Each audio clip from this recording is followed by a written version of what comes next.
സുഹൃത്തുക്കളെ നമസ്കാരം. കൊച്ചിയുടെ പുതിയൊരു പുലരിയിലേക്ക് സ്വാഗതം. ഇന്ന് ഈ വീഡിയോയിലൂടെ ഞാൻ നിങ്ങളെ പരിചയപ്പെടുത്തുന്നത് എറണാകുളത്തിലെ ക്യൂൻസ് വോക്ക്വേയിൽ EPS പാനലുകൾ ഉപയോഗിച്ച് നടത്തുന്ന നിർമ്മാണ രീതിയാണ്. ഇപ്പോൾ നിങ്ങൾ കാണുന്ന ദൃശ്യത്തിൽ വിവിധ അളവുകളിലുള്ള പാനലുകൾ തമ്മിൽ ബന്ധിപ്പിക്കാൻ ചെറിയ സ്റ്റീൽ കമ്പി കഷ്ണങ്ങളാണ് ഉപയോഗിച്ചിരിക്കുന്നത്. ഇങ്ങനെ പരസ്പരം ഉറപ്പിച്ച് ഘടിപ്പിക്കുന്നതിനാൽ നിർമ്മാണം പൂർത്തിയായ ശേഷം മുഴുവൻ ഘടനയും ഒരൊറ്റ യൂണിറ്റായി ശക്തമായി നിലകൊള്ളുന്നു. കൂടാതെ ഇലക്ട്രിക്കൽ, പ്ലംബിംഗ്, മറ്റ് മെക്കാനിക്കൽ ലൈനുകൾ എല്ലാം ഈ പാനലുകളുടെ ഉള്ളിലൂടെയാണ് കടത്തിവിടുന്നത്. അതിനായി ഹോട്ട് എയർ ഗൺ ഉപയോഗിച്ച് വെള്ള നിറത്തിലുള്ള ഹൈ ഡെൻസിറ്റി തെർമോക്കോൾ ഭാഗികമായി ഉരുക്കി ആവശ്യമായ പാത സൃഷ്ടിക്കുന്നു. ശേഷം പൈപ്പുകളും വയറിങ്ങും അതിലൂടെ കടത്തിവിടുന്നു. എങ്കിൽ ഏതെങ്കിലും ഭാഗത്ത് കമ്പി വല മുറിക്കേണ്ട ഒരു സാഹചര്യം വന്നാൽ അവിടേക്ക് അധിക കമ്പി വല ചേർത്ത് കെട്ടി ബലപ്പെടുത്തുന്നതാണ് ചെയ്യുന്നത്. ഇവയെല്ലാം നിങ്ങൾക്ക് ഈ വീഡിയോയിൽ കൂടുതൽ വ്യക്തമായി മനസ്സിലാക്കാം.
അടുത്തതായി ഈ വീഡിയോയിൽ നമ്മൾ മനസ്സിലാക്കേണ്ടത് നിങ്ങൾ കാണുന്ന EPS പാനലുകളിൽ കോൺക്രീറ്റ് ചെയ്തതിന് ശേഷം ലഭിക്കുന്ന വിവിധ രൂപഭാവങ്ങളാണ്.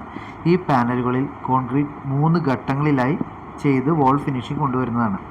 ആദ്യ ഘട്ടത്തിൽ 25 mm കനത്തിൽ കോൺക്രീറ്റ് ചെയ്യുന്നു. തുടർന്ന് 10 mm, 10 mm എന്നിങ്ങനെ 2 ലെയറുകൾ കൂടി ചേർത്ത് ആകെ 3 ഘട്ടങ്ങളിലായി ഫിനിഷിംഗ് പൂർത്തിയാക്കുന്നു. ഇപ്പോൾ കമ്പി കാണുന്ന രീതിയിൽ റഫ് ടെക്സ്ചറിൽ കാണുന്ന കോൺക്രീറ്റ് ആദ്യ ലെയർ മാത്രം ചെയ്തിരിക്കുന്ന അവസ്ഥയാണ്. തുടർന്ന് 2ാം ലെയറും 3ാം ലെയറും പൂർത്തിയാക്കിയ ശേഷം നിങ്ങൾക്ക് സ്മൂത്തും നല്ല ഫിനിഷോടും കൂടിയ പ്രതലം ലഭിക്കുന്നതാണ്. ഇവിടെ പ്രത്യേകം ശ്രദ്ധിക്കേണ്ട ഒരു കാര്യം, കോൺക്രീറ്റ് മതിലിൻ്റെ ആവശ്യമായ കനം തീരുമാനിക്കുന്നത് ലോഡ് വഹിക്കുന്ന ശേഷി ഉൾപ്പെടെയുള്ള സ്ട്രക്ചറൽ കാര്യങ്ങൾ പരിഗണിച്ചാണ്. അതിൻ്റെ അന്തിമ തീരുമാനം എടുക്കുന്നത് സ്ട്രക്ചറൽ എഞ്ചിനീയർ ആയിരിക്കും.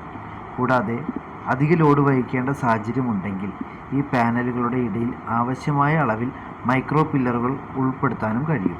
എന്നാൽ ഇവിടെ നിങ്ങൾ കാണുന്ന ഈ കെട്ടിടത്തിൽ മുകളിലോട്ട് കൂടുതൽ നിർമ്മാണ പ്രവൃത്തികൾ നടത്താനുള്ള പദ്ധതി ഇല്ലാത്തതിനാൽ അധിക ശക്തിപ്പെടുത്തലുകൾ ആവശ്യമില്ല.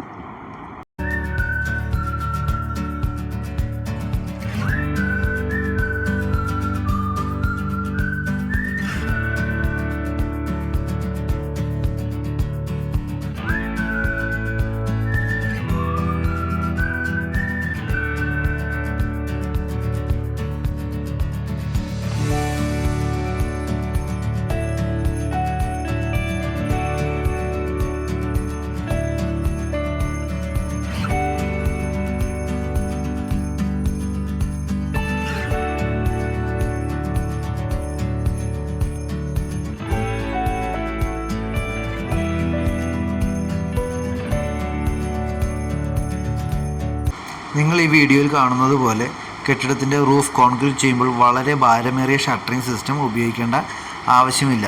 പകരം പാനലുകൾ സപ്പോർട്ട് ചെയ്യുന്നതിനുള്ള ചാനലുകൾ മാത്രം ഉപയോഗിച്ചാൽ മതിയാകും. ഇതുവഴി ജോലി സമയം ഗണ്യമായി ലാഭിക്കാനാകുന്നു.